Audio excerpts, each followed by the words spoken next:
Okay, welcome back to the show. My guest this morning is Kemdi Ike Imoru. She is the project coordinator, Hope for Life Initiative. Thank you, Kendi, for coming on our show. Thank you for having me. It's nice to have you. Okay, now you have an initiative that is focused mainly on widows and children. I'm talking about orphans, indigent children. And your focus is mostly on widows. And I'm wondering, why is your focus on widows and children? You know why I'm asking? I'm asking this because there are some very poor women there who are, though married, but who are still very, very helpless. Why is your focus on women, widows and orphans? Well, I'll start by saying, first of all, that the initiative is about offering hope and creating hope for the disadvantaged children and women, particularly widows. But we're focusing on widows, particularly because of the situation in the country.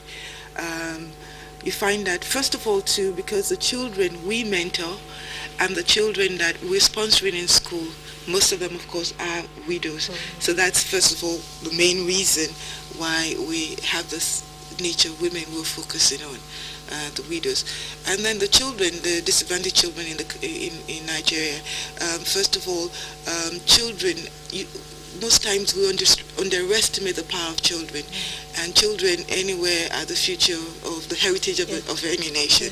So people forget that, and I think that is in total the reason, the main reason why we're focusing on children and widows. Okay, now what does it take to participate in the skill acquisition program you have for women and the children?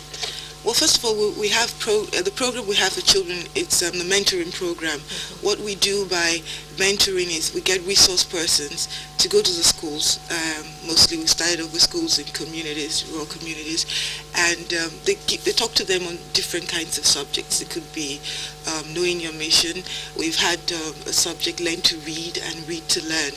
And on the school, first of all, when you partake of any program, you must, when we're involved with the community, the ballet, we get in touch with the ballet of the community we're working with, and then he puts us in touch with the children who are disadvantaged and the women who can be trusted, who are widows and they're actually in their situation. So that's Now you talked about reaching out to the ballet. Your initiative, is it mainly for the rural people? Well, and if not, how do you intend to reach out to other parts of the country? It's first of all, we're working with communities. We started with Lagos, and we intend to reach out to other parts of Nigeria. Okay. Now we know that there are some organizations that to participate on some of these skill acquisition programs, they have to pay some money, or they register or pay some money to some bank or bank draft and stuff like that. Your organization, the Hope for Life Initiative, do they have to pay or do they have to register to participate in the skill acquisition program? No, it's all free. All free? All free. I mean, the organization bears the entire responsibility of getting trainers to train these women on the skill acquisition program.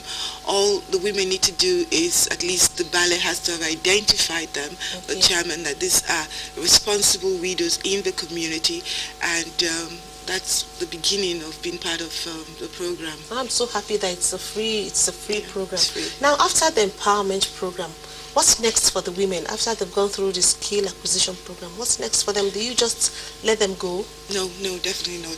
What we do, we don't give money because we believe that the money could be given and that women would misuse. Definitely.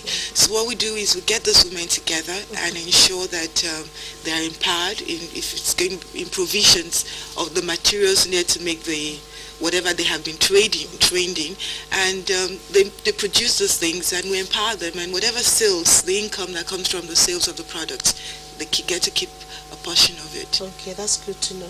Now, I'm particular about the children. I like the mentoring program for children. How do you follow up the children experience? Well, after we've had the mentoring session, the resource persons have spoken with the children, we get a multinational company to come in and be involved in the whole entire process. That's why we try to involve resource persons from a multinational company.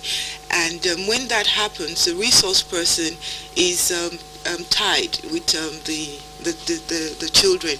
What that means is that we get the mentors and the mentees, that's the students. We, through the council of the school, we've identified probably like 8 or 16 students who need to